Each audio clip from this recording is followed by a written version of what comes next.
Welcome to the African History Network show right here on 910 AM, the Superstation of Future Radio. Hey, I'm your host, Brother Michael Imhotep. It is Thursday, February 4th, 2021, and we are live. Hope everybody's doing well today. Well, it's been a very, very busy day, and I'm getting ready to teach my online course, Ancient Kemet, the Moors, and the Ma'afa, Understanding the Transatlantic Slave Trade, what they didn't teach you in school. So that class is coming up Tuesday, February 9th. Tuesday, February 9th, 8 p.m. to 10 p.m. Eastern Standard Time. You've heard me talk about it.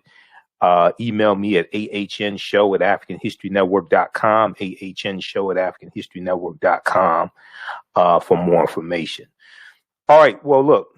On today's show, we saw that today in the House of Representatives, members of the House of Representatives led by Democrats voted to remove QAnon conspiracy theorists and all over crazy conspiracy theorists, Representative Marjorie Taylor Greene, Republican of Georgia.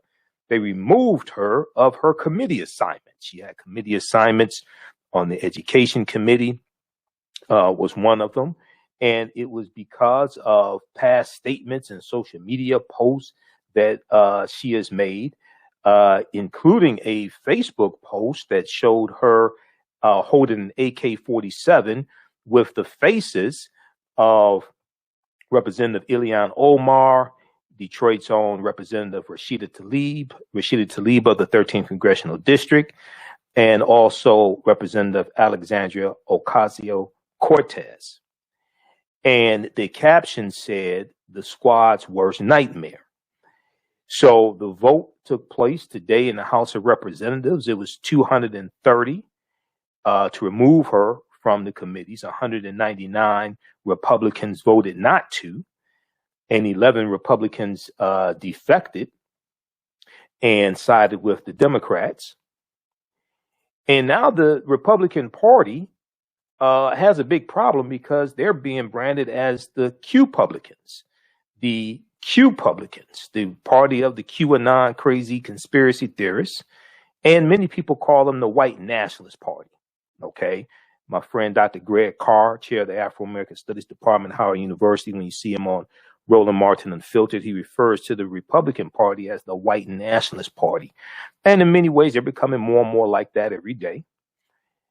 And when you when you vote not to remove someone like Representative Marjorie Taylor Greene, who has white supremacist, white nationalist tendencies, crazy conspiracy theorist tendencies, when you vote not to remove her from the committees, but you voted to remove a white supremacist like Steve King from the committees, okay, then you have to wonder, well, why'd you do it for Steve King, but you're not doing it for her? Or you don't want to do it for her. Now, remember, back in January 29th, 2021, right here on this show, right at the end of January, remember, we talked about Representative Cori Bush, Democrat from Missouri, and some of you all saw the Facebook post I did today. Remember, we talked about Representative Cori Bush, who said that she had an altercation with Marjorie Taylor Greene in the hall there at on Capitol Hill. And she said she was berated by Representative Marjorie Taylor Greene. Cori Bush is African-American, for those that don't know. And she said she was moving her office, okay? She said she was moving her office for the safety of her staff because of this crazy woman. That's the same woman who was removed from the House committees today. So we're going to talk about that, and we have some audio of the testimony that took place today. Some of it was very emotional as well. How's everybody doing on our Facebook fan page? We got John Ray, Betty, Miss Bren, Yvonne, Sherwin, just a few of the people watching us on Facebook and YouTube. So we'll share some information dealing with that. Then I posted an article from thegrio.com. Byron Allen has settled his $10 billion lawsuit with Charter Communications. TheGrio.com is reporting that Byron Allen, chairman and CEO of Allen Media Group Entertainment Studios and owner of The Grio, has settled and withdrawn his $10 billion lawsuit against Charter Communications. So we'll discuss that as well. And I wasn't able to see an amount of the settlement. A lot of times those settlements it's an undisclosed amount for the settlement. And then yesterday, the news came out. We did not get a chance to talk about it yesterday. We had so much to cover on yesterday's show. But the officer who allegedly shot and killed Andre Hill, Officer Adam Coy, 19-year veteran of the Columbus Police Department in Ohio, he's been indicted on murder charges. An Ohio grand jury on Wednesday, February 3rd, indicted a former Columbus police officer in the fatal shooting of an African-American man, Andre Hill, who was at the garage of a home where he was a guest, the state attorney general said. So we'll talk about that. The family of Andre Hill says they're not satisfied. Their family attorney, Benjamin Crump, said, it's a start. The murder charges, the murder indictment, it's a start. It's not the end of it. That's not all they want. So we'll deal with that. Then also today, February 4th, is the birth date of one Rosa Parks. Rosa Parks, who December 1st, 1955, we know Rosa Parks refused to give up her seat on that Cleveland Avenue bus in Montgomery, Alabama. And this leads to the Montgomery bus boycott that started Monday morning, December 5th, 1955, that started as a one-day boycott, but ended up lasting 381 days. And many people marked the Montgomery bus boycott as the beginning of the modern-day civil rights movement. She would be 108 years old today if she was still alive. So we'll talk some about Rosa Parks. We have some good history dealing with Rosa Parks as well. Now, on the African History Network show, we focus on educating, empowering, and inspiring people of African descent throughout the diaspora and around the world, because right now it's corrects your own behavior. What you do for yourself, what you do to yourself, and what you allow other people to do to you and get away with is based upon what you think about yourself. What you think about yourself is based upon what you have been taught about yourself. What you've been taught about yourself is based upon everything you've read, heard, and seen about yourself. So when you control the radius of a man's thoughts, or a woman's thoughts, you can control the circumference of his or her actions, because the mind can't do or teach what it doesn't know. Now, we deal with a number of different topics here on the African History Network show. We deal with current events in history and politics, education, economic empowerment, entrepreneurship, love, sex, health issues, and much, much more. Sign up for our email newsletter. Text the word Kemet, K-E-M-E-T, to 22828.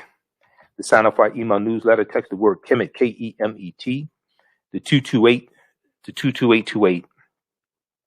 To sign up for our email newsletter. Also visit our website, AfricanHistoryNetwork.com, AfricanHistoryNetwork.com. Sign up for the email newsletter there. And sign up for the email newsletter. Also, email us. Also, you can register for my online course at our website, AfricanHistoryNetwork.com as well. Right on the home page, you'll see the information for my online class, Ancient Kemet, the Moors, and the Ma'afa, Understanding the Transatlantic Slave Trade, what they didn't teach you in school. Now, this is a 8-week. It's going to be 8 consecutive Tuesdays. And I had to push it back a couple of times, but it's going to be Tuesday. We'll start up Tuesday, February 9th, because I'm getting everything ready and trying to do radio 6 days a week and everything. But we'll start up Tuesday, February 9th. It's going to be 8 p.m. to 10 p.m. Eastern Standard Time. And it will be 8 consecutive Tuesdays, okay? And we deal with thousands of years of history and what led up to the transatlantic slave trade taking place. So when we talk about the transatlantic slave trade, we can't start talking about it in 1619 in Virginia. We can't start talking about it in 1441 when the Portuguese go into Mauritania. You have to deal with hundreds of years of history prior to the transatlantic slave trade taking place. Historical events don't happen in a vacuum. They are the sequence. They are the culmination of a sequence of historical events taking place, okay, that lead up to a larger event happening. All right. So as one of my teachers, Professor Kabahayawatha Kamene, says, to understand the existence of something, you must first understand the pre-existence of existence.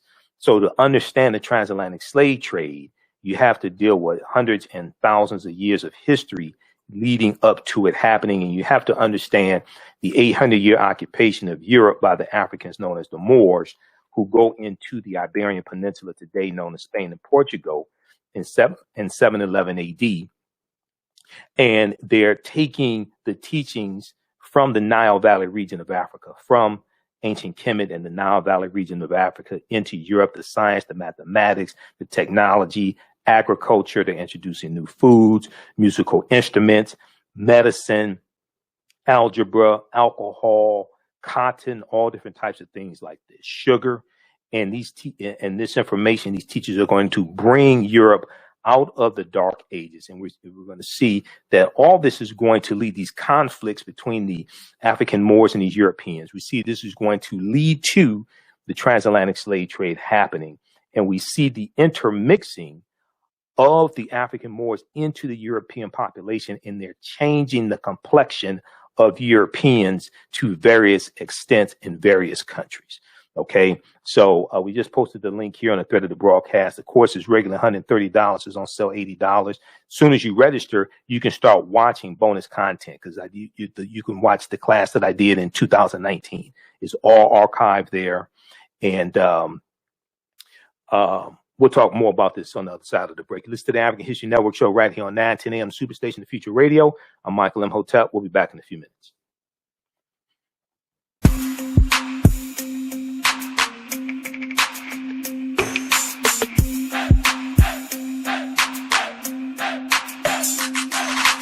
Are you getting ready for fall or winter? We have the solution for all seasonal clothing needs. Comedicwear.com is the go-to online source for Comedic African fashion and lifestyle products with a contemporary twist.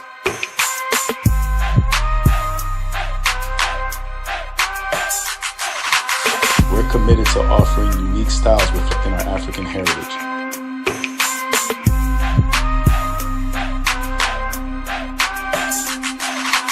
Comedicwear.com is inspired by ComedicScribes.com to influence our people in learning and showing pride. Please visit our website at ComedicWear.com.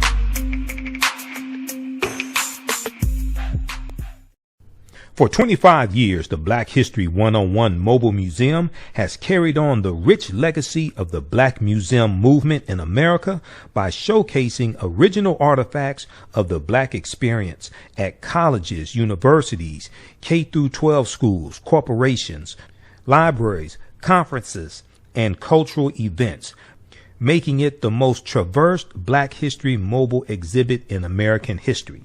Dr. Khalid El Hakim is the founder of the Black History 101 Mobile Museum, and he is a highly sought-after public speaker on topics of Black history, social studies, education, museum studies, hip-hop, and race relations.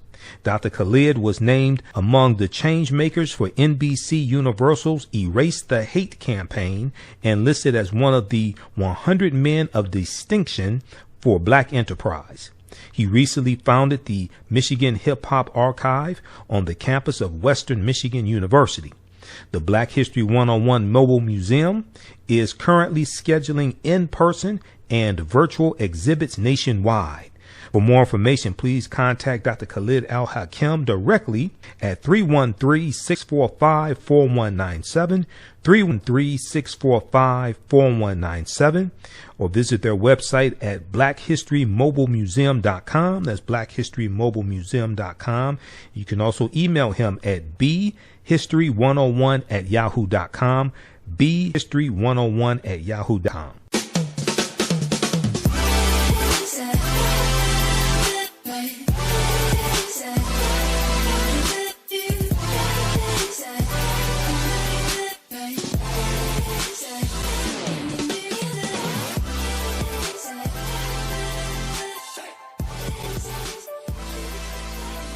Visit 4glossygirls.com. That's the number 4glossygirls.com, and follow them on Instagram at 4glossygirls.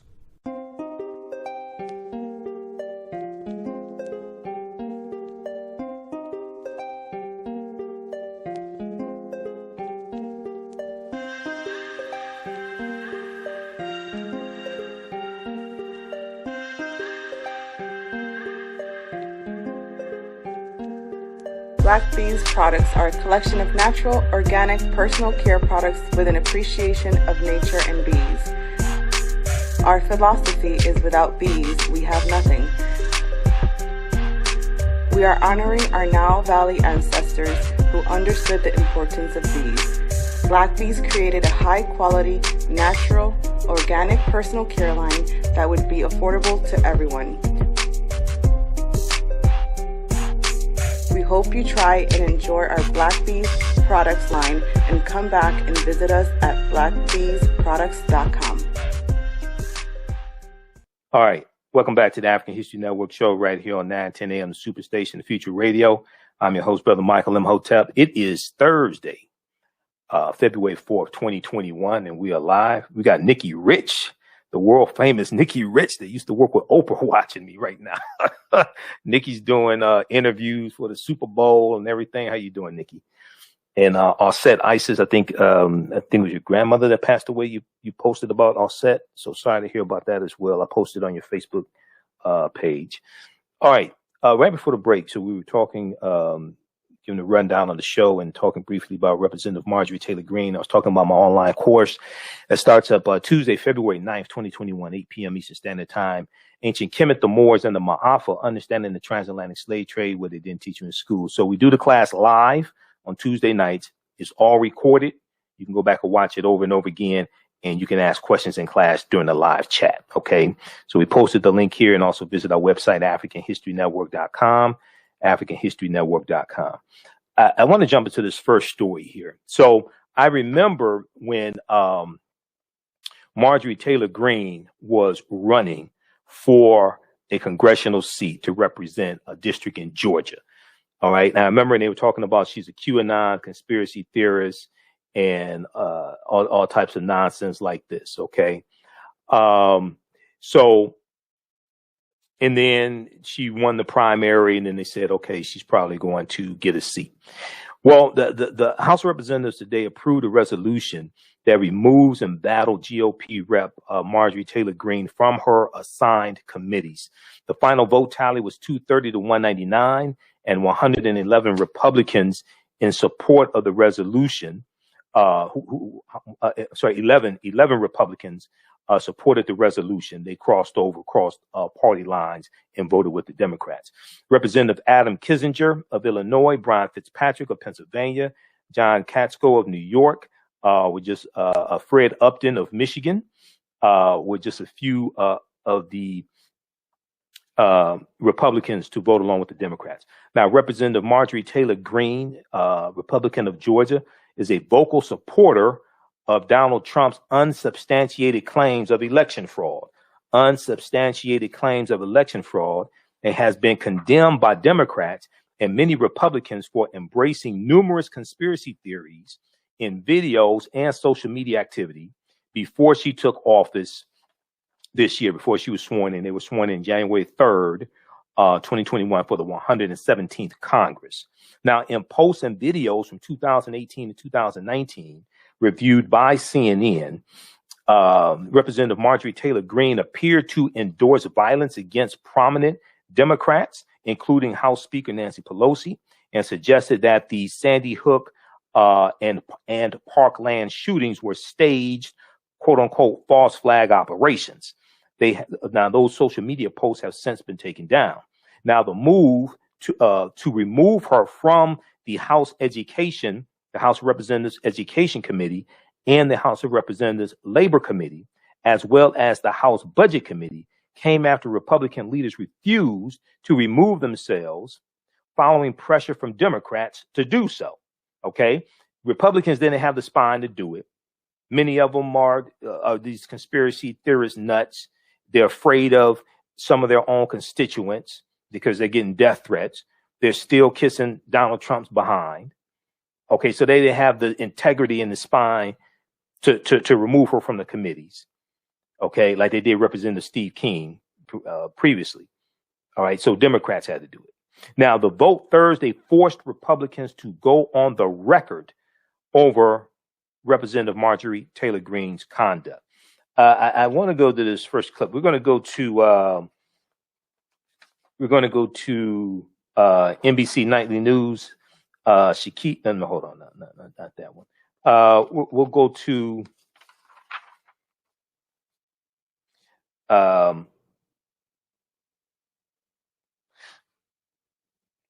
let's go to this first clip. Let's go to clip 1. This is from All In with Chris Hayes. Every Democrat and 11 Republicans vote to remove Representative Greene from committees. And you're going to hear some of the remarks made by some of the Democrats who are women of color. You'll hear Rashida Tlaib of Detroit. You'll hear Representative Cori Bush, who talked in late January, talked about having to, she was berated by Marjorie Taylor Greene and had to move her office away from Greene's office for the safety of her staff. Let's go to this clip, Shakita. Good evening from New York. I'm Chris Hayes. Just over an hour ago, the House of Representatives voted to strip Republican Congresswoman Marjorie Taylor Greene of her committee assignment. Now, this is an extremely rare occurrence. In fact, it might be unprecedented in history. We can't quite tell, but it looks like we can't find an actual precedent for this. In all the recent instances, when all this has happened, when members were removed from committees by their own parties, it happened because the party removed them instead of the entire House. But the threat of removal from the whole House did not stop Congresswoman Greene from the racist and violent conspiracy theories that got her into this situation in the first place. Just yesterday, she was throwing around conspiracy theories like Democratic members marry their own brothers. Today, Greene came forward to do what I would characterize as the minimal amount of performance necessary to give fellow Republicans the excuse to vote on her behalf. She put forth a rambling diatribe of lies and false equivalencies and half-truths that included the incredible bit of rhetoric from the well of the House, and I quote her here. I also want to tell you that 9/11 absolutely happened. Thank you for that, Congresswoman. So glad we could confirm that. She lied about the things she said and supported and when she said them during that rambling diatribe. She did not address or apologize for the most problematic stuff, her violent rhetoric, including saying multiple times on video that Speaker Nancy Pelosi could be executed for treason. All but 11 Republicans voted to support Greene, which is more defections than I think anyone expected, but still a pretty good example of the one thing that unifies the other 199 members of the House Republican Party. All they have is being against the libs. When you get past that, there are all sorts of divisions inside that party, as seen, for instance, by 61 people in a secret ballot trying to unseat a member of leadership for the audacity of voting to impeach a president who summoned an insurrectionist mob to attack where they all were. The caucus, where the majority, remember, voted to overturn a Democratic election.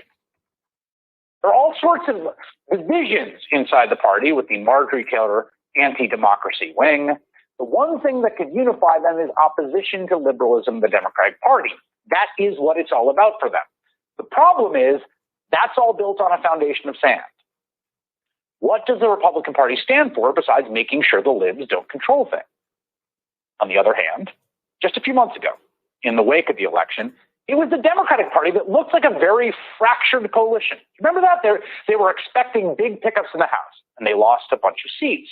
There were immediate recriminations, internal debates about the source of those losses, with frontline members in swing districts blaming progressive members for defund the police rhetoric in the wake of the George Floyd protests. There was frustration that some Senate candidates who raised a ton of money did not perform better.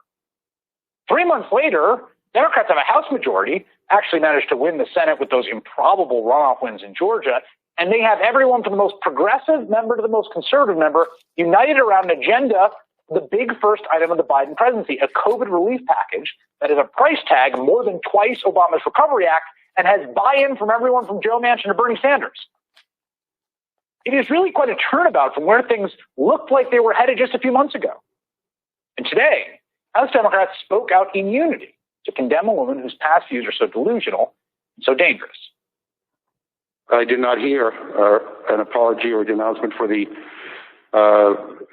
claim, the insinuation that political opponents should be violently dealt with.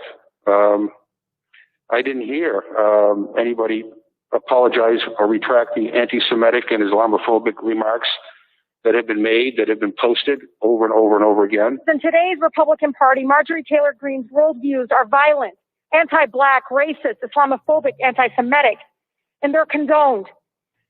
Every single day that goes by without outright condemnation from every single one of her Republican colleagues, without consequences for her extremist views, is an outright endorsement of white supremacy. This is not about one member. This is about who we are as a body and what we are as a democracy. This is about whether it is acceptable to cheer on and encourage. Hey, pause it right there, an Shakita. insurrection against our. Give me a fair, pause right there. Just back it up about 10 or 20 seconds. Now that is Representative Ilhan Omar, okay, of Wisconsin, and she is Somali. She's from Somalia. She is one of the women that are ostensibly known as the Squad, and she is one of the 3 women that were on the Facebook post that had Marjorie Taylor Greene with an AK-47 and the faces of Representative Ilhan Omar, Representative Alexandria Ocasio-Cortez, and Representative Rashida Tlaib of Detroit. Okay, let's go back to this clip, Shakita.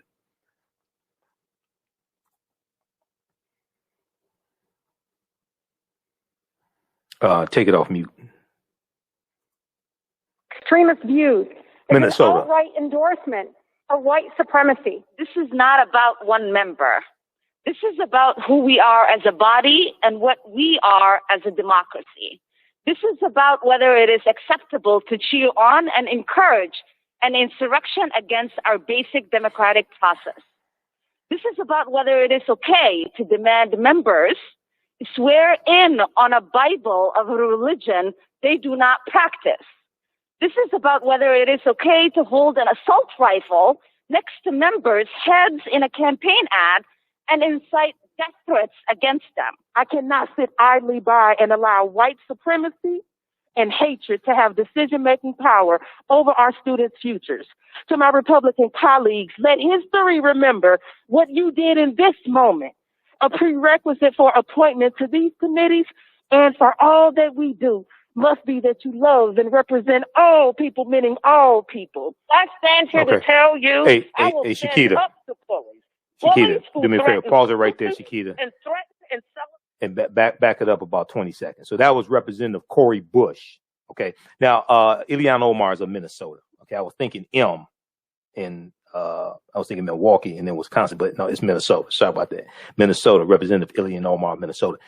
This was Representative Cori Bush that you just heard, representative from Missouri.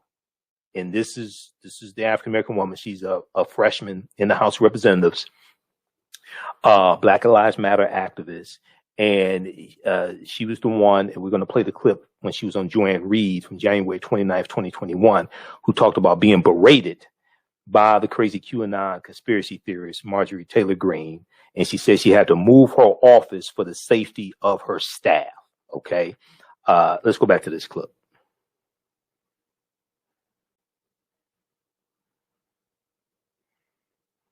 Take it off mute. Students' futures. To my Republican colleagues, let history remember what you did in this moment. A prerequisite for appointment to these committees and for all that we do must be that you love and represent all people, meaning all people. I stand here to tell you I will stand up to bullies. Bullies who threaten students and threaten and celebrate the violence towards our speaker and our colleagues. Today, and yes, as a conscience of the Congress, it is important that we take this step to affirm that conspiracy theories and outrageous lies have no place in the Congress, no place in the people's house, no place, no place. No parent should ever have to invite a member of Congress to visit their child's grave or touch the bullet-ridden clothing that their child wore to prove that their death actually happened. Mr. Speaker, the Speaker of this House always tells members to vote our district. Today, I vote as an act of conscience in defense of my district. I vote for the babies who left for school 8 years ago and never returned home, and the teachers who died trying to protect them. House Majority Leader Steny Hoyer closed the Democrats' remarks with an impassioned speech appealing to the decency of his Republican colleagues. The conduct we are judging today continued to occur even after Representative Greene became a candidate and even after she was elected. Okay. Pause it right there. I urge my colleagues. Pause it right there, Shakita. Looking Okay. at this image. Pause it right there. Okay. I want to go now. Representative Steny Hoyer is the House Majority Leader. He's a representative of Maryland. We're going to go to the clip from ABC News. Shakita, started up at 48 seconds. Representative Steny Hoyer had a big display. He had a big blow up of the Facebook post. It was on a big placard, right, of the Facebook post showing Representative Marjorie Taylor Greene with the AK-47 and the faces of Representative Ilhan Omar, Alexandria Ocasio-Cortez, and Representative Rashida Tlaib. He had a big blow up of the Facebook post in color. He takes it around and walks around and shows it to the members of the Republican Party and forces them to look at it. All right. Here is what he said. Let's go to this clip.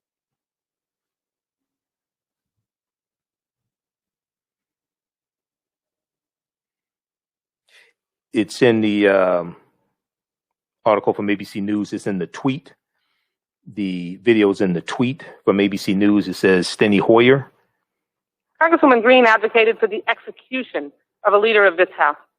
She advocated for the execution of former President Obama. She encouraged violence against law enforcement and has a long record of racist, anti-Semitic, and Islamophobic comments. She spread cool conspiracy theories, even claiming the horrific mass school shootings in Sandy Hook and Parkland were staged, and even stalked a young survivor of one of those tragedies, calling him a coward. Never before in the history of this House has the majority abused its power in this way. Never. In the entire history of this House, have you ever abused the power in this way? House Resolution 72 is nothing more Hey, Shakita, than do me a favor. Pause it right there, okay? Power grab.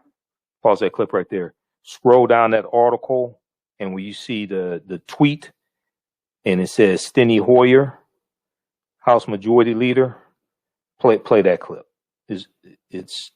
It's a video and a tweet in that same article. You have to scroll down and cue it up at 48 seconds. So what he does is he then goes through and talks about her social media posts. He talks about statements that Marjorie Taylor Greene has made recently. And it's also important to note that she has been fundraising off of what she calls attacks from Democrats. In the past 2 weeks, she's been fundraising off of this as well. Okay. Now, when she spoke today, she said, quote, "I am beyond grateful for this opportunity, and I'll tell you why. I believe in God with all my heart, and I'm so grateful to be humbled, to be reminded that I am a sinner and that Jesus died on the cross to forgive me for my sins." This is what she said. Quote, "This is something I absolutely rejoice in today to tell you. I think it's important for all of us to remember. None of us are perfect. None of us are." Okay. But she wasn't talking about Jesus when she's there with an AK-47 and the faces of the squad. She wasn't talking. Now, this is one of the same idiots who claims that Donald Trump won the election and it was widespread massive fraud and the election was stolen from Trump. This one of the same idiots who voted, is about 146 members of the House of Representatives who voted not to certify the election results that were certified by the Electoral College on December 14th. Okay, about 146 Republicans in the House on January 6th that voted not to certify them. All right, we had a clip queued up.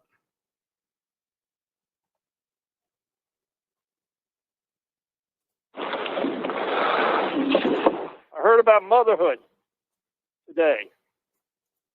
2 of those women, between them, have 6 children.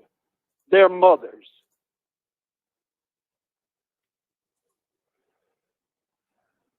One of them does not have children.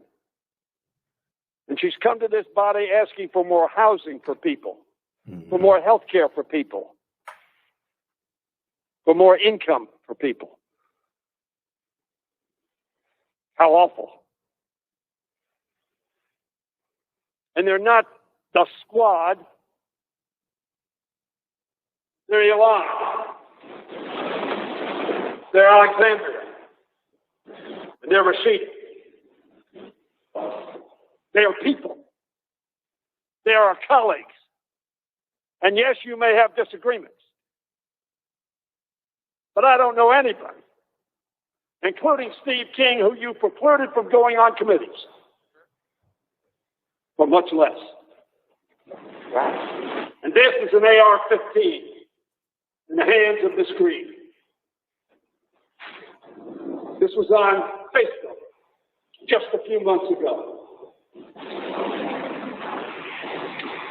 That is a message of peace and reconciliation and peaceful democratic dialogue. The squad's worst enemy, AR-15, in hand. Sounds like the guns Iceland. I have never, ever seen that before. Is this a precedent-setting event? It is. Because the conduct, the tweeting, the QAnon association, I heard just about QAnon, I learned more. AR-15, squad's worst nightmare. Is that what was intended to do? That each one of these ladies would have a nightmare about somebody with a gun, an AR-15, can carry up to a clip of 60 bullets.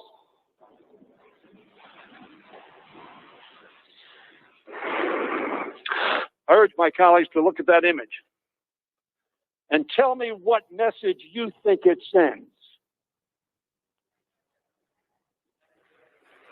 Here she is, armed with a deadly assault rifle, pointing it toward 3 Democratic members. Now, the pictures are put together, you understand. They were not present. I understand that. And she captioned it, the squad's worst nightmare. Yes, some people are having nightmares and fear. And some people who wanted to give other people nightmares committed sedition and broke into the House of Representatives and tried to stop us electing a president of the United States. Mm-hmm. These 3 faces are real people. There's 3 reasons we're here. Okay. All right, thanks. All right, now that's from ABC News. Check out the article. We posted it on our Facebook fan page, the African History Network. It got over 3,000 likes. House votes to remove Representative Marjorie Taylor Greene from committee. That's from abcnews.go.com, which is their official website. Now, Marjorie Taylor Greene went on to attempt to blame, quote unquote, cancel culture. That's this catchword that Republicans have adopted, right? And then so anytime you try to hold them accountable, then they want to start talking about cancel culture. She blamed cancel culture for her troubles in the media for how she has come across, saying, quote, big media companies can take teeny tiny pieces of words that I said, that you have said, any of us, and can portray us into someone that we are not. No, but you campaign, you are raising money on this. This is not taking teeny tiny words. This is stuff that you said. This is videos that you put out. This is social media posts that you've done.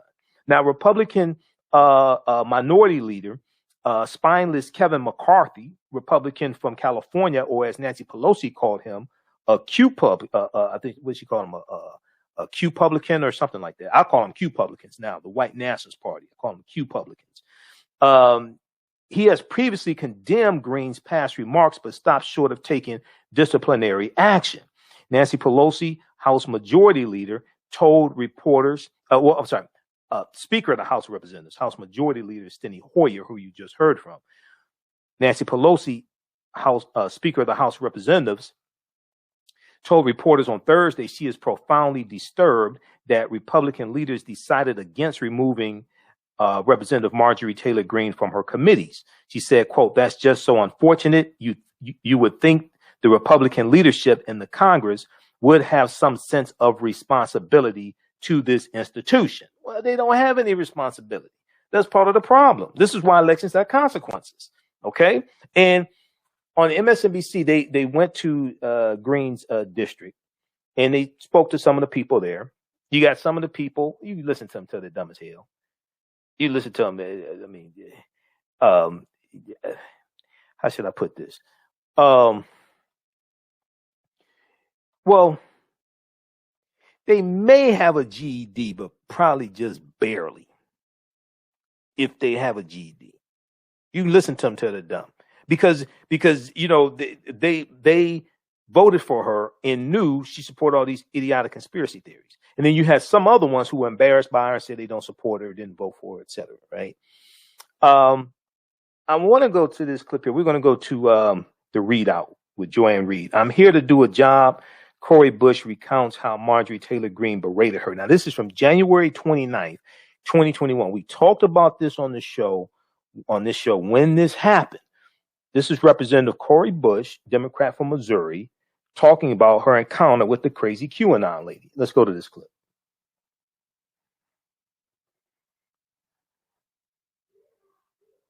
Between yourself and Marjorie Greene. You're now moving your office away from hers. Please explain why.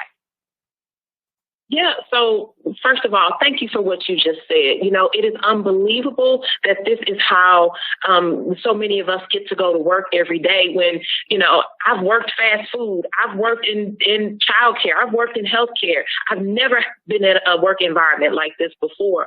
And, you know, one day we were just walking down the hallway through the tunnel, headed to go and vote. And I'm hearing this loud talking in the hallway.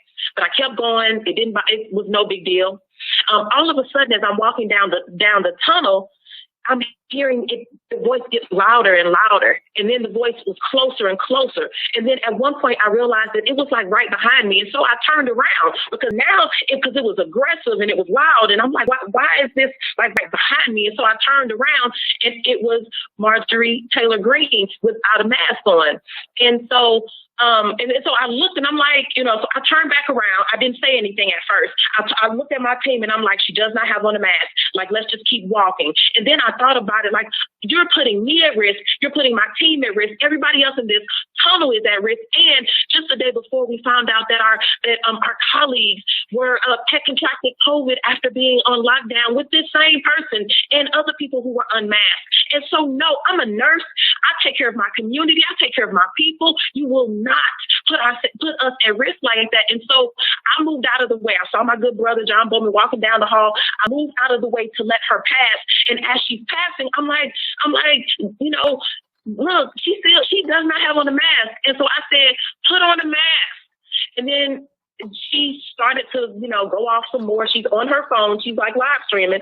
And my point with that, Joy, was that she had the audacity to be walking through this space on her phone, showing people that she was bucking the system, showing people that she was not going to adhere to the rules of the House. And so I wanted it to be on her live stream that we are saying, put your mask on. And then her team turned around, and her too, but then her team is yelling, stop inciting violence, Black Lives Matter. What does Black Lives Matter have to do with this? Put on a mask and save lives.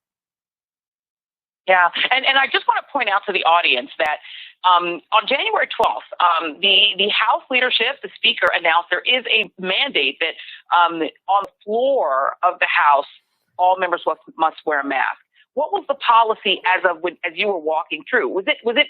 I mean, as you said, you had just known that several members had been diagnosed with COVID after locking down on January 6th with Republicans who refused to wear masks. I want to show some video, actually, because Marjorie Taylor Greene was actually one of the people who was mocking Congresswoman Lisa Blunt Rochester, who was trying to give them masks.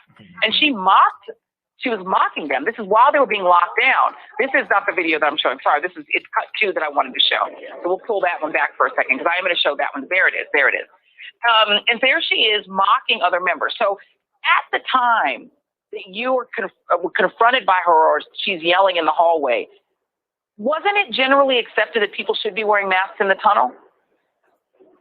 Yes, we're supposed to wear masks, but I believe the fine for not wearing the mask is the House floor. But in gotcha. The entire House.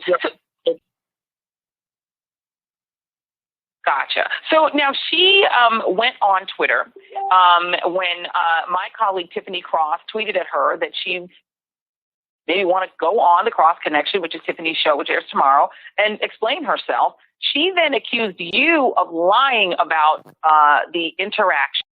She posted a piece of video. Now, I want to just for the audience let you know that, we're not playing the full video because before the part we're showing, she's ranting and raving about Black Lives Matter, about you, about members of Black Lives Matter being a part of Congress.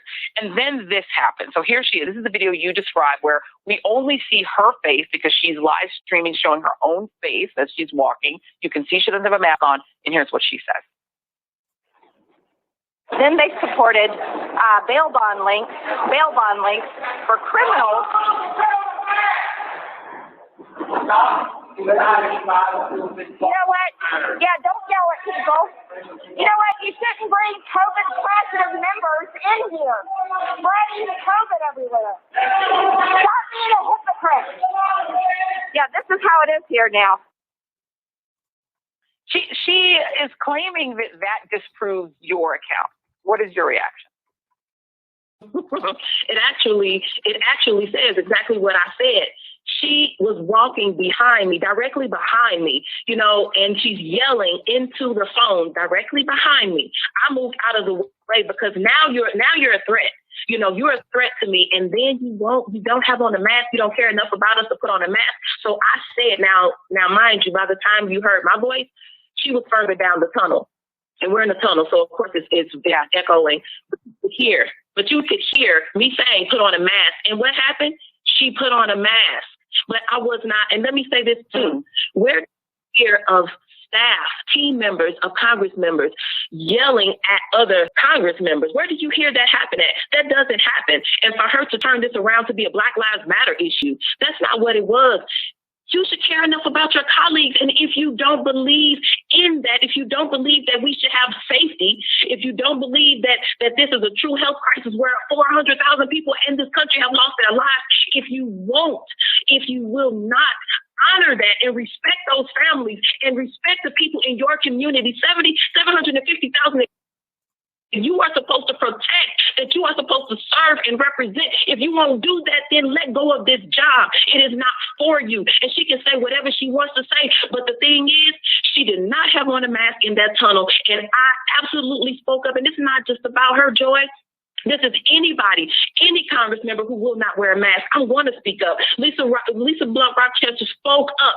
As many of us, we will speak up, and not just about that. We don't want you bringing your guns on the House floor. We don't want you bringing your guns into your office. We don't want you to evade security and try to run through the metal detectors. No, abide by the rules so that we can do our jobs to take care of our communities. We moved our office, Joy. Not because I'm scared of her, like not because I think that like I can't, like, you know what I mean? Like I'm, oh my gosh, so that's not why I moved my office. I moved my office because I am here to do a job for the people of St. Louis. They deserve that. And what I cannot do is continue to look over my shoulder wondering if a white supremacist in Congress by the name of Marjorie Taylor Greene or anyone else, because there are others, that they are doing something or conspiring against us. Our focus has to be on St. Louis and the work that we can get done. And also, my team deserves better. They should not have to come to work and have to wonder if that door is going to open that does not have a peephole, that door is going to open and it's somebody that does not want to do them well. All right.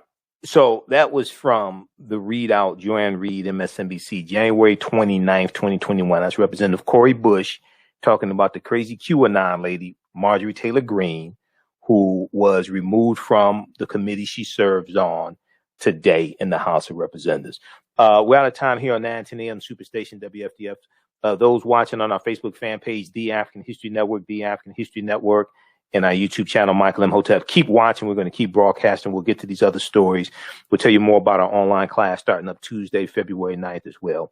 Remember, right now, let's correct wrong behavior. It's not over till we win. Wakanda forever. Stay tuned for Pastor Greg Davis. We'll talk to you tomorrow night. Peace. All right, stand by, everybody. We're going to keep going here. All right. How's everybody doing? Okay, if you'd like this type of information, also, you can donate to the African History Network. You can support us, $ TheAHNShow through Cash App, $ TheAHNShow through Cash App, or through PayPal, paypal.me/TheAHNShow, paypal.me/TheAHNShow. We'll post the information here. So that definitely helps, being that we're here 6 days a week instead of 1 day. For 4 years, we were doing just Sundays, 9 p.m. to 11 p.m. Eastern Standard Time on 910 a.m. Superstation WFDF here in Detroit. But now we're here 6 days a week, so that helps us keep doing the research, stay on the air, keep broadcasting, etc. African American business owners, post the name of your business here on the thread of the broadcast. Email us at customerservice@AfricanHistoryNetwork.com. We'll let you know how you can advertise with the African History Network as well. Current promotion: buy 1 month, get 1 month free. I'm working on commercials right now. So it's been hectic, and I'm pulling everything together for the online class that starts up Tuesday, February 9th. All right, 8 p.m. Eastern Standard Time. We're going to post a link here for the online class. You can register. As soon as you register, you can start watching the class, the whole class that I did in 2019. So this is Ancient Kemet, the Moors, and the Ma'afa, Understanding the Transatlantic Slave Trade, what they didn't teach you in school. It's a 16-hour online class. It's broken up into 8 sessions. It'll be Tuesdays, 8 p.m. to about 10 p.m. Eastern Standard Time. And we do the class live. All the sessions are recorded. You can go back and watch it over and over again, and you can ask questions in class through the live chat as well. You can type it, so you don't have to worry about people seeing you. It's a live chat where you can type. Okay. So the class is regularly $130. It's on sale $80. You can watch from around the world. Do you have an idea or business that requires app development, or thinking of moving your IT resources to the cloud? We have post-paid and profit-sharing plans for unique ideas or profitable businesses. Who can take advantage of this unique program? Entrepreneurs with unique ideas, startups, small to medium businesses. Contact us, 267-209-0352. Visit nomadicsystems.net, nomadicsystems.net today. Intuitive Design Clothing is an online accessory store that sells one-of-a-kind signature statement pieces for men and women. They also specialize in fashion consultations, closet organization, and decorating small spaces. Are you looking for a statement piece for a special affair, or would you like to add some select pieces to your ensemble of accessories? If you're looking for something different, definitely contact Kathy Norm, owner and CEO of Intuitive Design Clothing. Visit their website, intuitivedesignClothing.com. That's intuitivedesignClothing.com, and you can email her at info@intuitivedesignClothing.com. Intuitive Design Clothing is where every entrance is a grand entrance.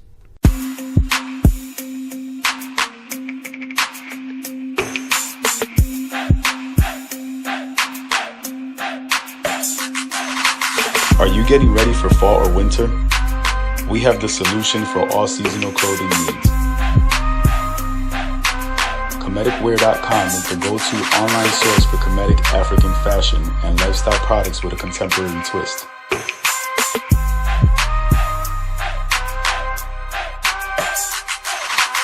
We're committed to offering unique styles reflecting our African heritage.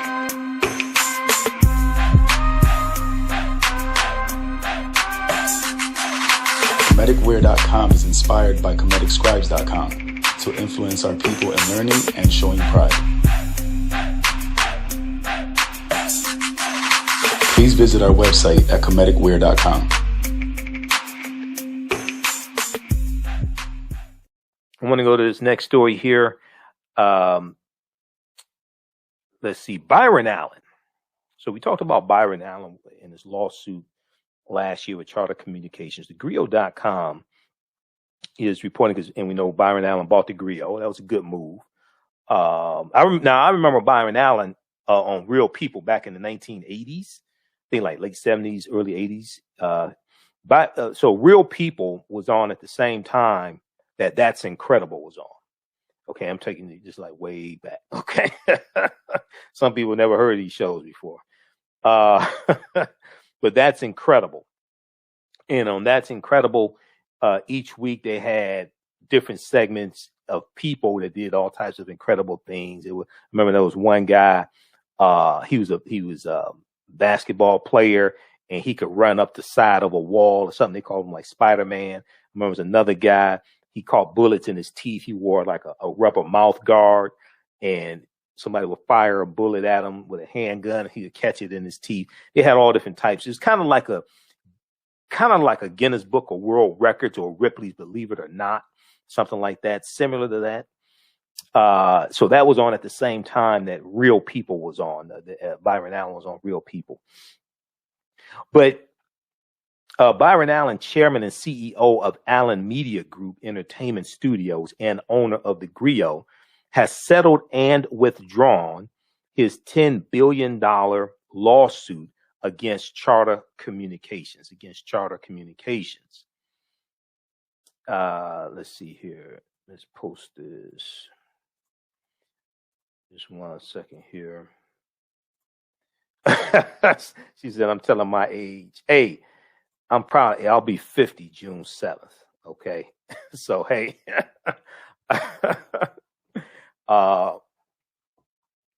So people tell me I look good for my age. So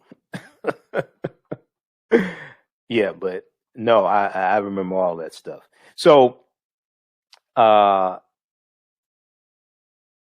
he has settled and withdrawn his $10 billion lawsuit against Charter Communications. Now, the announcement was made on Wednesday, February 3rd by Byron Allen and Charter Communications in a joint statement provided by the Griot.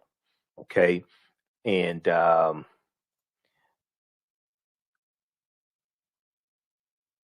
we'll pull up a picture of Byron Allen as well. In August, the racial discrimination suit filed against the telecommunications giant was allowed to proceed by a federal district court judge, George H. Wu, W-U, George H. Wu. Now, Charter Communications is a leading broadband connectivity company and cable operator, leading broadband connectivity company and cable operator. And let me try to pull this up here. Just a second. All right, everybody share this broadcast on your social media platforms. And follow us on our Facebook fan page, The African History Network, The African History Network. And our YouTube channel, Michael Imhotep, IMHOTEP. Turn on notifications so you know when we go live also. All right. Will that open up? Okay. Let's see here. And let's turn on the screen share.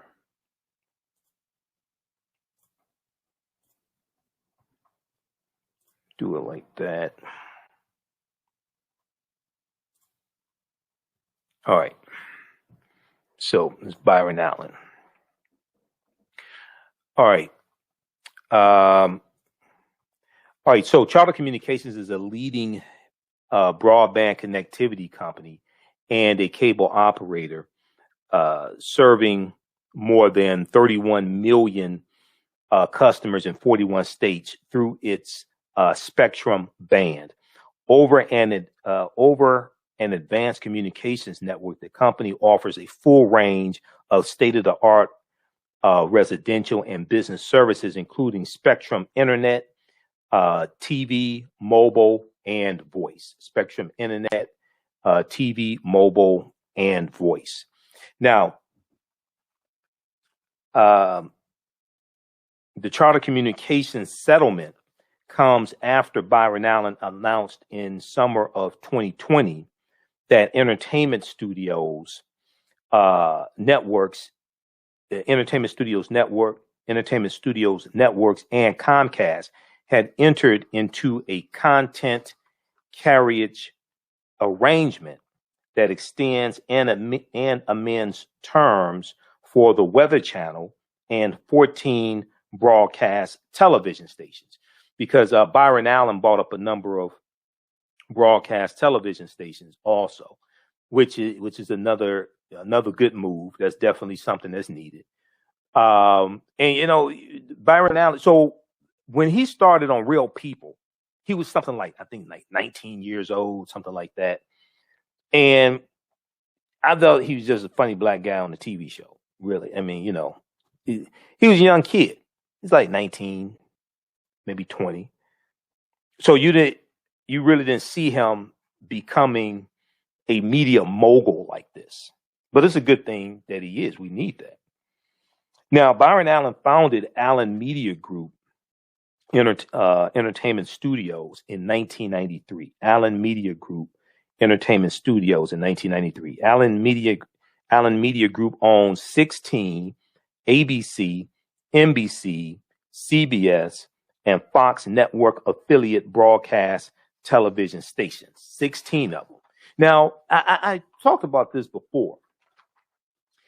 You see celebrities, hip hop artists, things like this, buying Lamborghinis, buying this, buying that, spending all this money, popping bottles, furs, all this stuff like that, right? Now I know Byron has tuxedos, and you know he's not living the life of a pauper, but I don't remember seeing articles or things like this about him buying material things. Lamborghinis and spending all this money on a night out or clubs, you know, things that you hear from like a lot of celebrities, especially a lot of African-American celebrities. But I do read about him, like in Black Enterprise. I do read about him buying assets, about buying TV stations, about acquiring things like that. So I think there's a lesson in there somewhere. So Allen Media Group owns 16 ABC, NBC, CBS, Fox network affiliate broadcast television stations, and 10 24-hour high definition television networks serving nearly 180 million subscribers. He owns 16 NBC, ABC, CBS, Fox network affiliate broadcast television stations, and 10 24-hour high-definition television networks serving nearly 180 million subscribers. Allen Media Group also owns the Weather Channel, Comedy TV, Recipe TV, Cars TV, a whole bunch of stuff. The Griot TV, whole bunch of stuff. Justice Central. Now, Allen Media Group will add its 11th network, the Weather Channel in Espanol, in 2021. Allen Media Group also owns Local Now and the Griot free streaming AVOD services, powered by the Weather Channel and Content Partners, which delivers real-time, hyper-local news, weather, traffic, sports, and lifestyle information. So, because I hear people talking, they're balling out of control, and they're talking about how many Rolex watches they have, and you see stuff, you see these different articles floating around, especially in some African American news sources. I'm not gonna call any names. And they got all these black celebrity articles, reality TV stars, and all this conspicuous consumption, right? Then you see Byron Allen acquiring assets, building a media empire, employing people. The Griot hired April Ryan as the White House correspondent, veteran journalist April Ryan as the White House correspondent. So, Michael V. Roberts, who's a multimillionaire. I know Michael V. Roberts. We're in a documentary together. We see each other periodically at different events. We've been on a couple panel discussions together as well.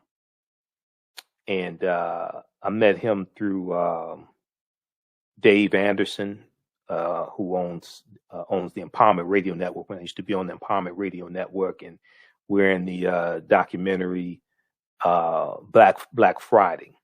I think he's in Black Friday. I think he's in Black Friday as well, from director Rick Matthews. He has a saying, Michael V. Roberts. He says, how's it go? Rich people yell and wealthy people whisper. Rich people yell and wealthy people whisper. See, he says, the reason why a lot of people really don't know about me, he said, because rich people yell and wealthy people whisper. He's very wealthy. Okay. So, all right. So check out this article here from thegriot.com dealing with Byron Allen. You probably hear some more about this as well, hopefully. Let's pull up this article from the Griot. The Griot has some good articles. I'm glad it's African American owned and operated as well, because we need to own our media outlets. Okay, it can't just have American writers. We need to own it, run it, etc. Make money from the advertising. Byron Allen settles $10 billion lawsuit with Charter Communications. So check this out from thegriot.com. Okay, let's go to this next story here quickly. How's everybody doing? Andre Hill.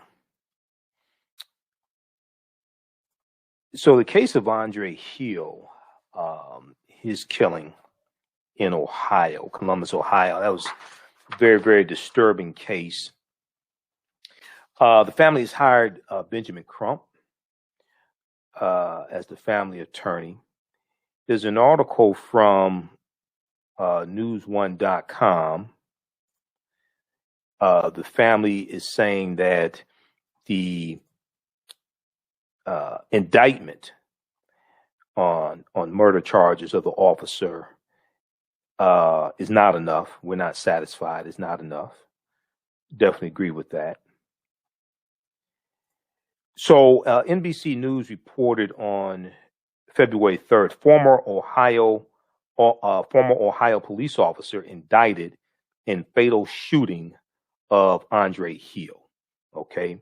Former Ohio police officer indicted in fatal shooting of Andre Hill. We're going to go to this clip here in just a second also. I want to pull this up. Let's go to this clip. I want to go to this clip here from NBC Nightly News. This is from February 4th, 2021.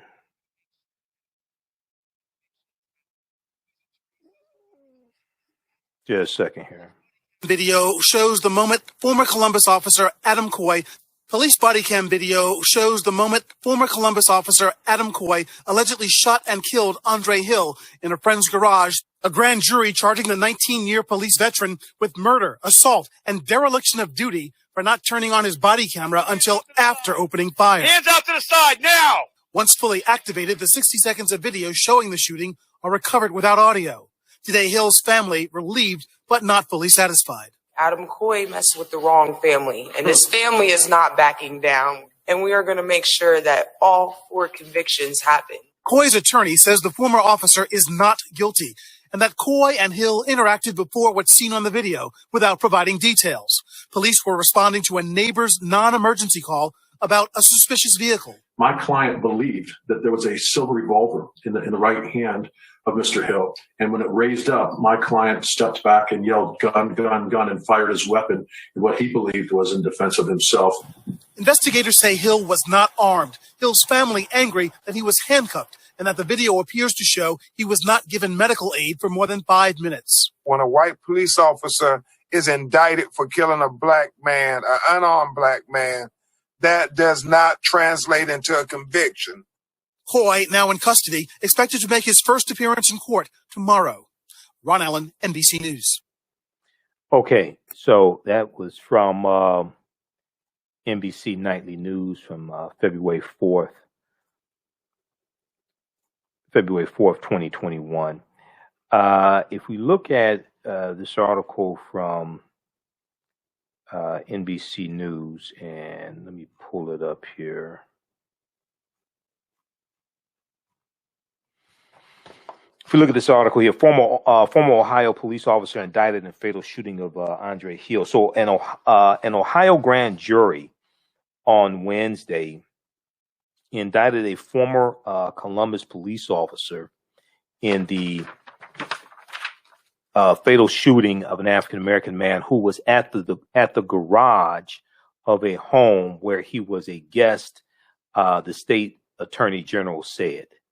And let me pull this up here so I can show you this.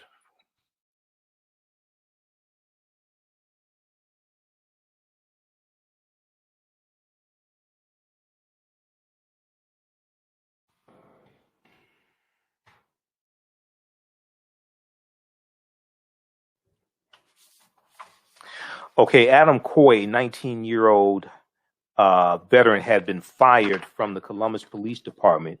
He was indicted on murder, and other counts in the December 22nd killing of Andre Hill. So let's go to this here. Pull this one up. All right.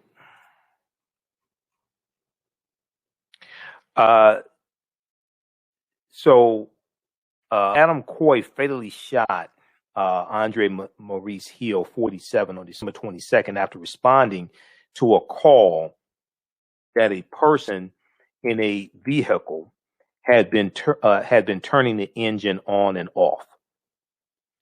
Now, former officer Adam Coy said he thought he saw a gun in Andre Hill's hand, but State Attorney General Yost said, but no weapon was found. Now, Adam Coy's attorney, former officer Adam Coy's attorney, said the now former officer believed keys on a ring were a gun, a revolver. He believed keys on a key ring were a revolver. So Andre Hill did not have a gun, he had keys on a key ring in his hand. Quote, let me be clear that I believe the evidence in this case supports the indictment. State Attorney General Yost said, and my office will vigorously prosecute this case. Now, the fatal shooting sparked outrage, and former Officer Adam Coy was fired from the Columbus Police Force. Now, Coy's attorney, Mark Collins, said that the indictment was expected.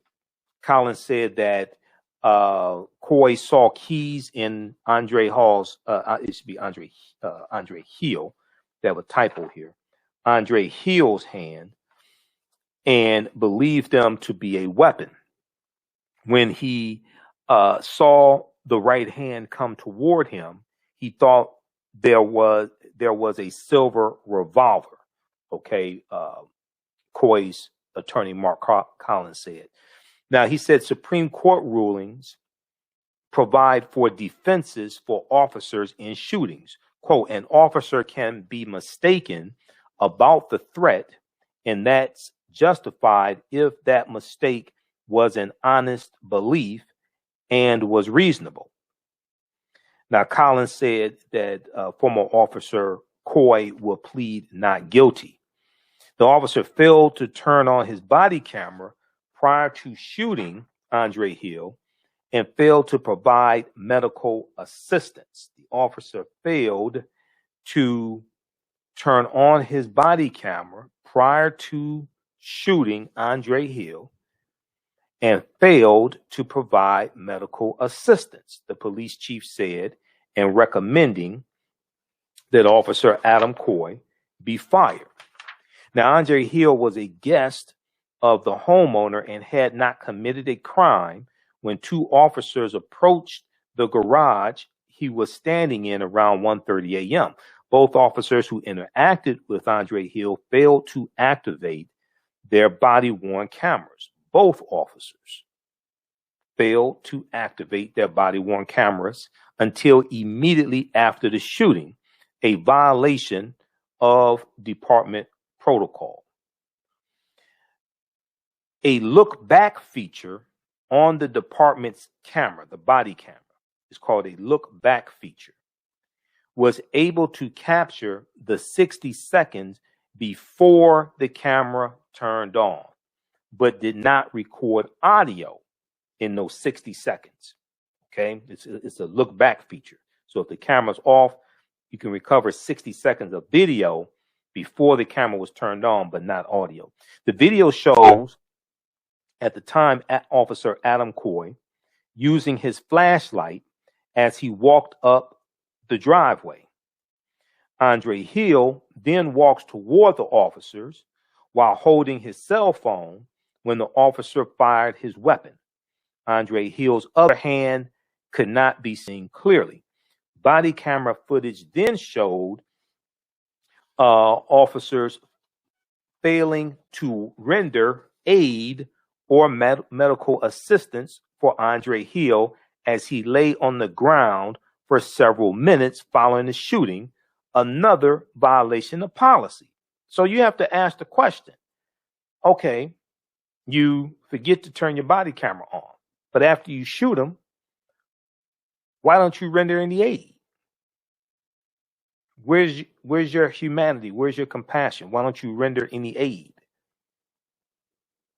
You didn't turn your body camera on. Okay, that's against department policy. That's a big mistake. But now you shoot somebody, he's laying on the ground, dying. Why don't you render any aid? Now, Attorney Collins said that there had been other interactions between Adam Coy and Andre Hill, and the body camera footage only shows a fraction of what occurred. Andre Hill was struck 4 times, State Attorney General Yost's office said. A special prosecution section of the State Attorney General's office was appointed by the Franklin County Prosecutor's Office to prosecute the case. Now, the grand jury indicted former officer Adam Coy on murder in the commission of a felony. The felony being felonious assault and 2 counts of dereliction of duty. Now, the dereliction of duty counts stem from Officer Adam Coy allegedly failing to turn on his body camera and for allegedly failing to tell his fellow officer that he believed Andre Hill presented a danger. The grand jury did not indict Adam Coy on a charge of purposeful murder. Columbus Mayor Andrew Ginther, who had demanded Officer Adam Coy's firing, tweeted his thanks to the grand jury. In the tweet, he said, "The indictment does not lessen the pain of his tragic death for Mr. Hill's loved ones, but it is a step toward justice," Mayor Ginther wrote. So check out this article here from NBC News. Former Ohio police officer indicted in fatal shooting of Andre Hill. Hopefully this will lead to a conviction. All right. So we'll see what happens here. But you have some gross negligence here. I mean, one, you don't turn on your body camera. Neither officer turned on the body camera, which is really problematic. 2, neither officer rendered any type of aid while Andre Hill lay dying. So you have to ask the question, why? Did you forget all your first aid training or something? You have to forget, maybe we'll find out in the trial. All right. So we have Erica, Carl, Robert, TJ, grandmother 8. Just a few of the people watching. Rhonda. Let's go to this last story here. This is dealing with Rosa Parks. All right. Also, if you'd like this type of information, you can support us at through Cash App, $ the AHN Show through Cash App, $ the AHN Show through Cash App. Also through PayPal, paypal.me/the AHN Show.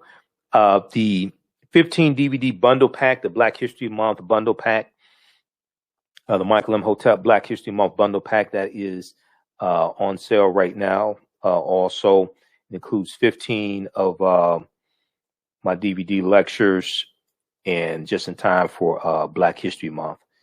And you get everything from the presentation dealing with the history of African American History Month to 2 of my lectures, actually 3 of my lectures dealing with the film Black Panther.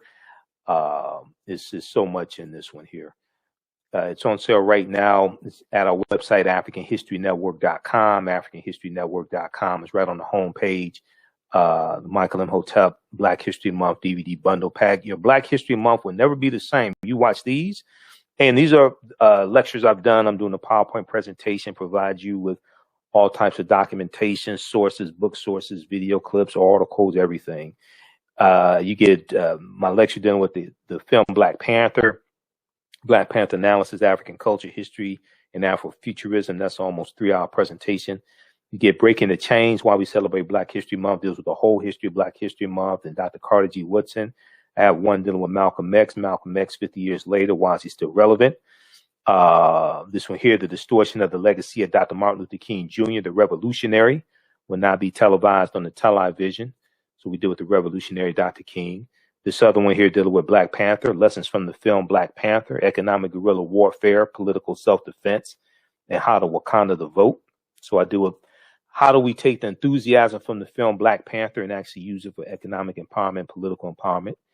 This one here deals with the 3/5 Compromise of 1787, Article 1, Section 2, Clause 3 of the U.S. Constitution, and the history of the Electoral College. And the 3/5 Compromise did not say we were 3/5 of a human being. That's a misunderstanding of that. It's dealing with how do you count the population of slaves to determine how many seats in the House of Representatives a particular state will have.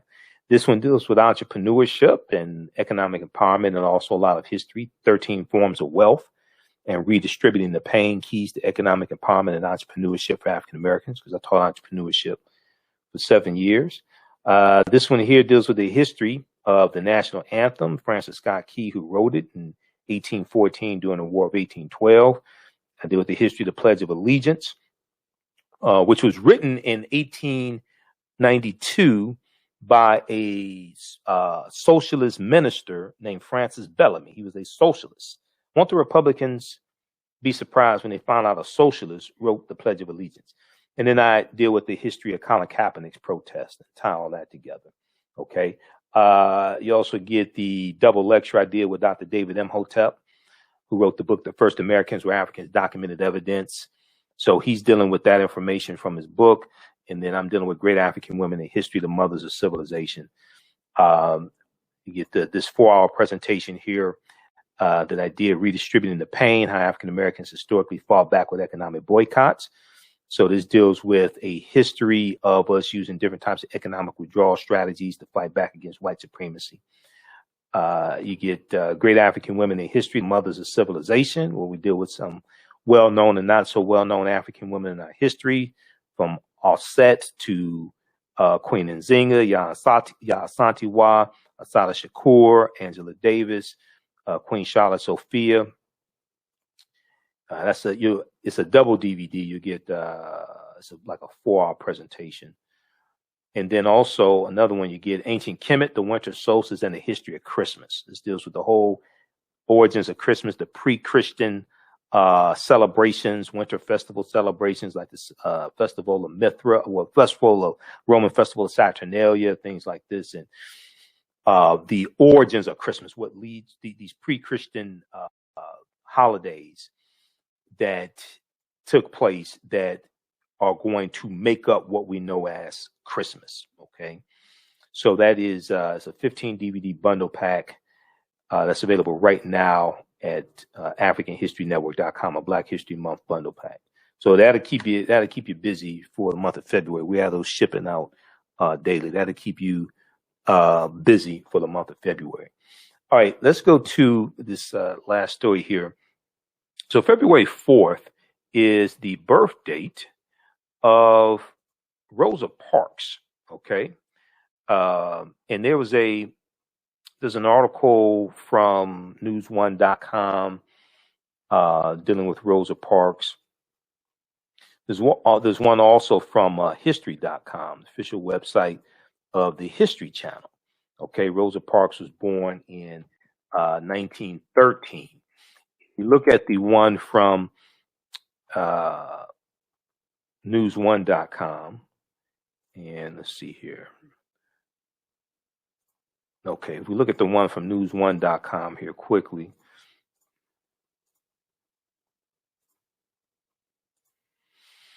Remembering Rosa Parks' resilience and resistance in the face of racism. Remembering Rosa Parks' resilience and resistance in the face of racism. The civil rights icon whose refusal to give up her bus seat to a white passenger sparked the Montgomery bus boycott in 1955. She would have turned 108 today. Okay. Kristen Clark, who was with the Lawyers Commission, she tweeted, on this date, Rosa Parks was arrested in Montgomery, 1955. Rosa Parks was arrested in Montgomery, Alabama for refusing to give up her seat to a white passenger on a city bus. Her fierce act of resistance and civil disobedience sparked the Montgomery bus boycott, which eventually led to desegregation of city buses in Montgomery, Alabama. Let me see something here. Okay, December 1st, 1955. This day, okay, people are posting. All right, so check out this article here. I want to go to, okay, so yeah, she was the secretary of the Montgomery, Alabama NAACP chapter at the time. We know she was not the first woman to refuse to give up her seat. Claudette Colvin, Susie McDonald, and Mary Louise Smith and other women were arrested for their resistance. They're going to be part of a lawsuit called Browder versus Gale. It's 4 African-American women. They were the plaintiffs in a lawsuit called Browder versus Gale, filed February 1st, 1956. Aurelia S. Browder, Claudette Colvin, Susie McDonald, and Mary Louise Smith. They were the plaintiffs. They were the plaintiffs in the case. Okay, and that lawsuit is going to go all the way to the U.S. Supreme Court.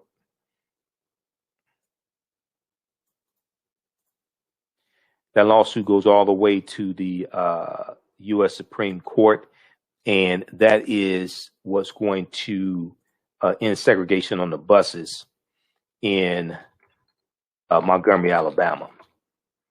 The U.S. Supreme Court ruled that it was unconstitutional for segregation to take place on the buses. That's called the lawsuit of Browder versus Gale. Gale in the lawsuit was William A. Gale, who was the mayor of Montgomery, Alabama.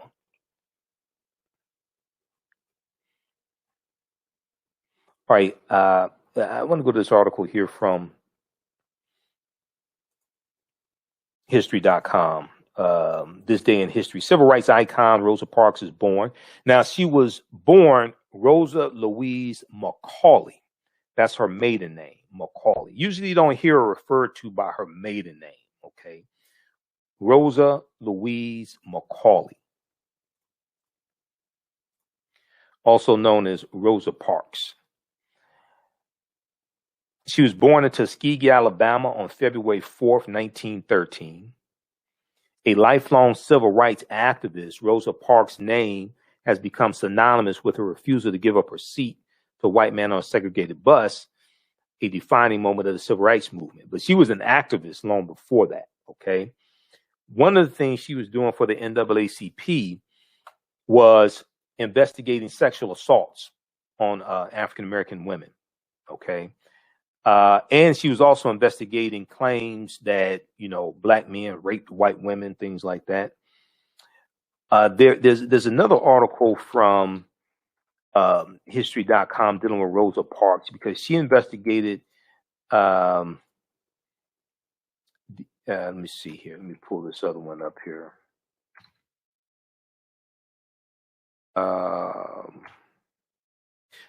I've talked about this before. There was another one dealing with Rosa Parks and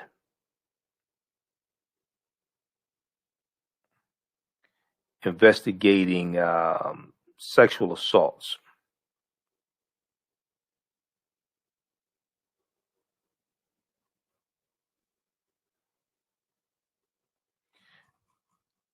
Let me see if I can find this one here.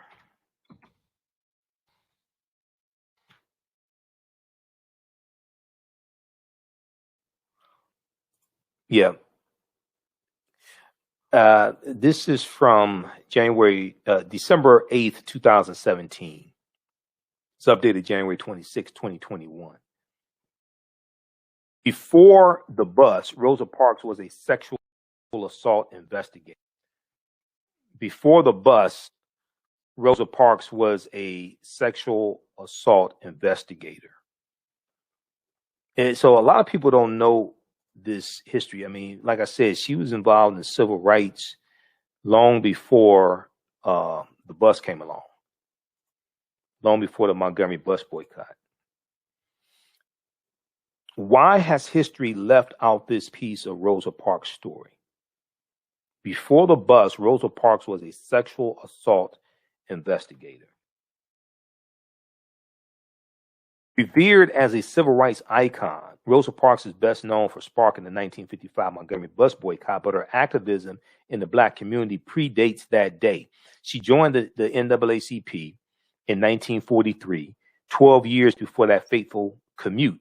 In her first years in the organization, she worked specifically on criminal justice and its application in Alabama communities.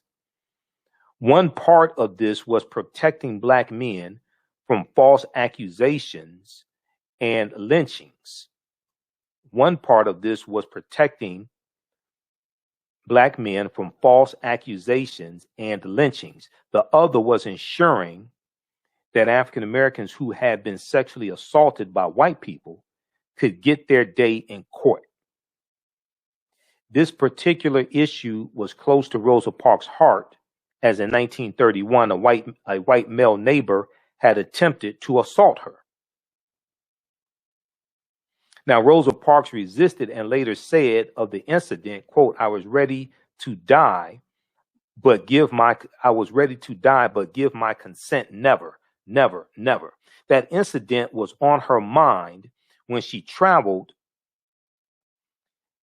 to Adeville, Alabama in the autumn of 1944 to deal with a disturbing case chronicled in the movie The Rape of Reese Taylor. It was the evening of Sunday, September 3rd, and 24-year-old sharecropper Reese Taylor was walking home from church with her friend Fanny Daniel. A car carrying 7 young white men approached Reese Taylor and accused her of attacking a white boy in a nearby town.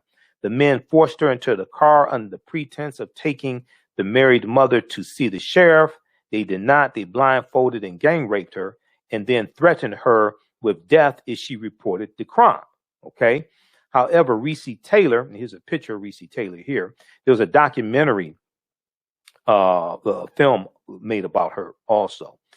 However, Reese Taylor did not keep quiet. After her father found her making her way home, she told him of her ordeal, and then they went to the sheriff.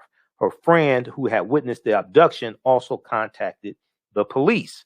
According to Reese Taylor, the sheriff drove her to a store after hearing her story to see if they could find any of the rapists. In fact, he was able to find 2 of the young men.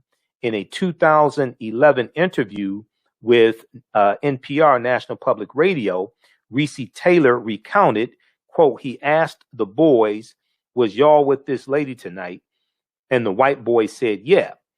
Mr. Lewis told them to get in the car and he left. We didn't have no other conversation said about the boys. He just left. Now, days later, news of the alleged assault reached the Montgomery offices of the NAACP, and they responded by sending along an investigator. Her name was Rosa Parks. So Rosa Parks investigated the sexual assault of Reese Taylor. This is long before the bus.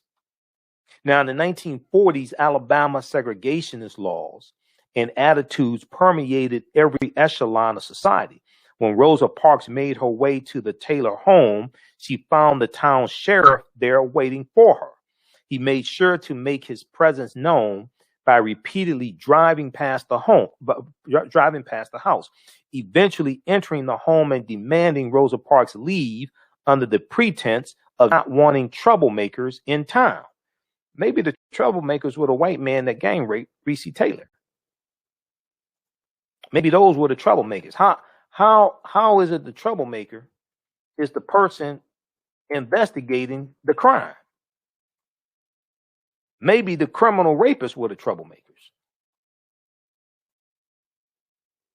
Now, Rosa Parks was undeterred and returned to Montgomery, Alabama, where she promptly launched the Committee for Equal Justice for the Rights of Miss Reese Taylor.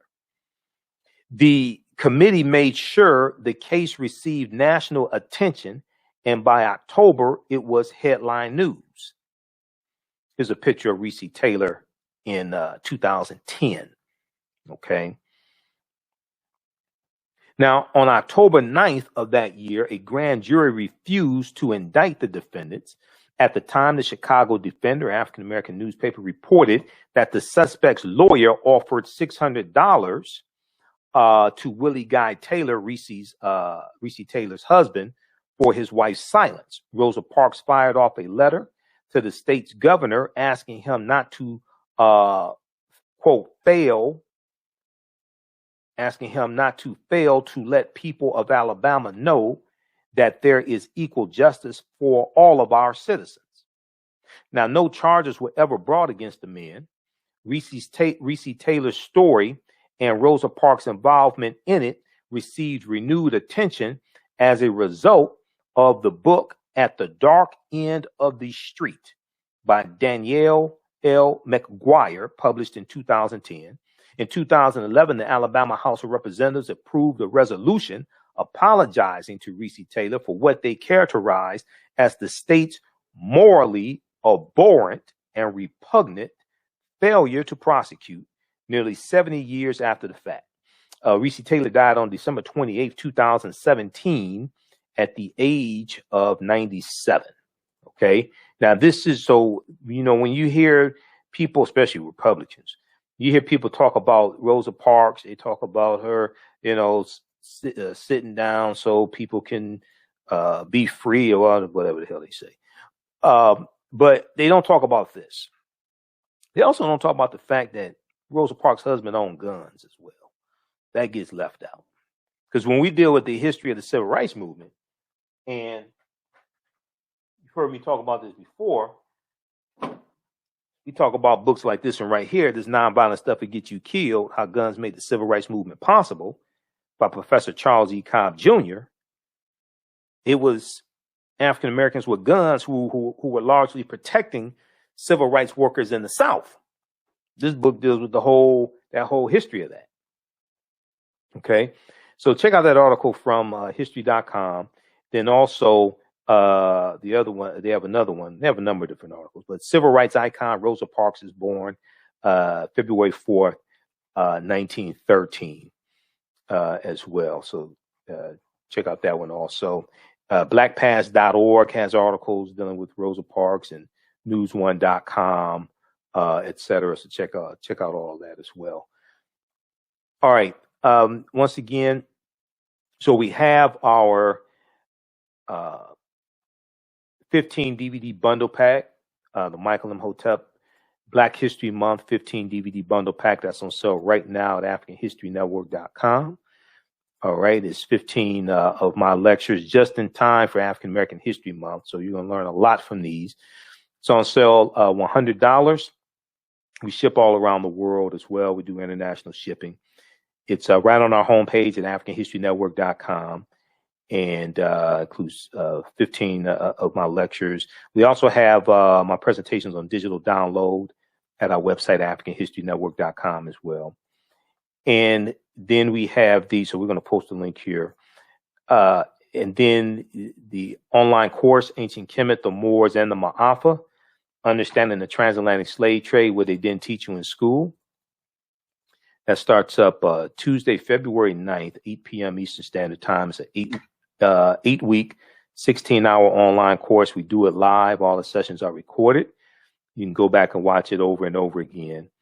And when you go to our website, AfricanHistoryNetwork.com,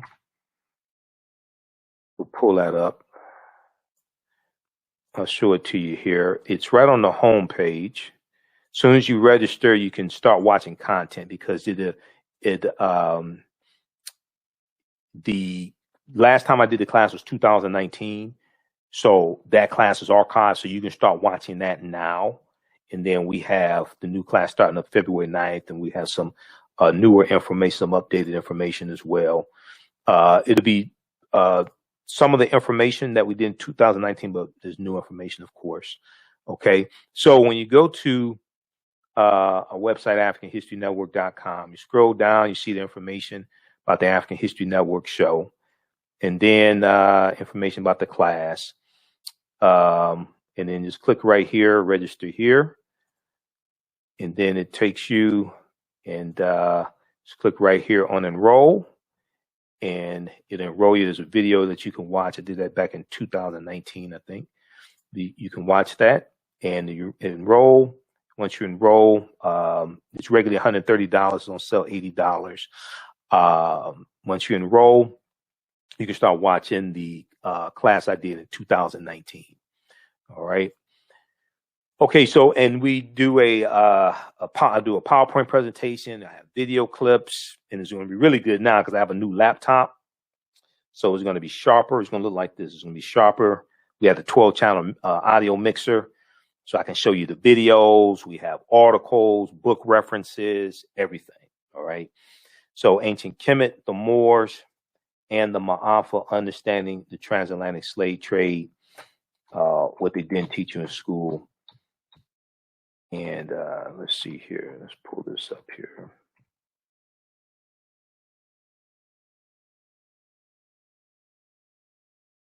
Okay, so that's going to start up Tuesday, February 9th, 8 p.m. to 10 p.m. Eastern Standard Time. And there'll be 8 consecutive Tuesdays. Once in a while, we have to throw in an extra class because I just have so much information. So if we have to do an extra class, so be it. But if you miss any of the classes, they're all recorded. You can go back and watch it at your leisure. That's fine. And there's a live chat in the class, so you can ask questions in the class live, and I'll answer your questions. If you have questions afterwards, you can email me. Okay, you can email us at AHNshow@AfricanHistoryNetwork.com, AHNshow@AfricanHistoryNetwork.com for any questions you have about the class. Also. All right, look, hey, we have to get out of here. Remember, at the African History Network, we focus on educating, empowering, and inspiring people of African descent throughout the diaspora and around the world. Because right now it's correct your own behavior, what you do for yourself, what you do to yourself, and what you allow other people to do to you and get away with is based upon what you think about yourself. What you think about yourself is based upon what you have been taught about yourself. What you've been taught about yourself is based upon everything you've read, heard, and seen about yourself. Remember, right now it's correct your own behavior. It's not over till we win. Wakanda forever. We'll talk to you tomorrow night. Peace. With blackbusinesstea.com, the messages are clear and meaningful. Keep your business in the black and out of the red. Mind your black business. Know your numbers and plan strategically. Black Business Boss, lead your industry. Support black business. Encourage, patronize, and uplift one another. blackbusinesstea.com currently has products sold in Detroit, Atlanta, Chicago, and Los Angeles, with proceeds returned to the black community. They have a wide selection of hoodies, t-shirts, mugs, hats, sweatshirts that support black-owned businesses. Visit the website blackbusinesstee.com. That's blackbusinesstee.com. For 25 years, the Black History 101 Mobile Museum has carried on the rich legacy of the Black Museum movement in America by showcasing original artifacts of the Black experience at colleges, universities, K-12 schools, corporations, libraries, conferences, and cultural events, making it the most traversed Black History mobile exhibit in American history. Dr. Khalid El Hakim is the founder of the Black History 101 Mobile Museum, and he is a highly sought-after public speaker on topics of Black history, social studies, education, museum studies, hip-hop, and race relations. Dr. Khalid was named among the change makers for NBC Universal's Erase the Hate campaign and listed as one of the 100 men of distinction for Black enterprise. He recently founded the Michigan Hip Hop Archive on the campus of Western Michigan University. The Black History 101 Mobile Museum is currently scheduling in-person and virtual exhibits nationwide. For more information, please contact the Khalid Al Hakim directly at 313-645-4197, 313-645-4197, or visit their website at blackhistorymobilemuseum.com. That's blackhistorymobilemuseum.com. You can also email him at bhistory101@yahoo.com, bhistory101@yahoo.com. Soul Natural Beauty Products offers organic, plant-based skin and hair care products that will rejuvenate skin and naturally grow and thicken hair. Their whipped shea butter can heal or restore damaged skin cells to prevent hyperpigmentation and skin breakouts. All products are made with organic plant-based ingredients. Their maximum hair growth oil is fortified with organic herbal extracts and undeniably proves that Mother Nature knows best. It thickens, lengthens, softens, and conditions all types of hair. They even guarantee hair improvement within 90 days or a full refund. Their all-natural 24-hour deodorant leaves the body smelling fresh without sweating for up to 24 hours. It does not stain fabric, goes on smoothly, and has a refreshing lavender and frankincense aroma.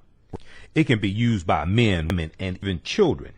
Place your order today at soulnaturalbeautyproducts.com. That's soulnaturalbeautyproducts.com, and follow them on Facebook at Soul Natural Beauty Products.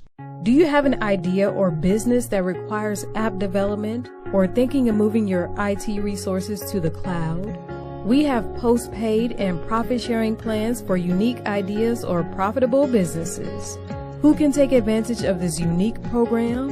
Entrepreneurs with unique ideas, startups, small to medium businesses. Contact us 267-209-0352. Visit nomadicsystems.net, nomadicsystems.net today. Gain knowledge in minutes with Blacklist Ed. Blacklist Ed is an app that provides insightful summaries of books pertaining to the Black experience. As Black people, we know the importance of reading books to discover our incredible contributions to world history, to uplift our self-esteem, and to empower ourselves for our relentless fight for social justice. Unfortunately, with our busy lives, it feels like there is never enough time to read a book. Fortunately, there's a solution. With Blacklist Ed, their app provides key insights from best-selling books about the Black experience, therefore saving you time, increasing your knowledge, and empowering yourself through inspirational and actionable ideas. You can read or listen on the go. Start your free trial today by going to blacklisted.com. That's black without the C, B-L-A-K. Or you can download the Blacklist Ed app from the App Store or Google Play. Blacklist Ed, empower yourself. Have you tasted the world-famous No Frowny Brownie yet from the Pink Bakery? If not, what are you waiting for? They are vegan, gluten-free, and free of the big 8 allergens. While eating their No Frowny brownies, the fabulous Miss Tabitha Brown said they were very good. Very good. And you know, if she says that, they are. The Pink Bakery is the first owned Big 8 allergen-free baking mix company. Go to thepinkbakery.com, that's thepinkbakery.com, to order their No Frowny Brownie Mix today. Yaya Rule is a line of African print-inspired apparel catered to the Black community. The pieces include t-shirts, sweatshirts, hoodies, jackets, dresses, skirts, activewear, bags, and other accessories and home decor. This brand offers a revived way for men and women to wear their Black pride and honor their African heritage anywhere at any time. This apparel line is for anyone, whether you are working in the corporate world, are an entrepreneur, or an artist. Their selection will allow you to casually let your pride shine or dress it up as wanted. It is for those who have already embraced African fabrics and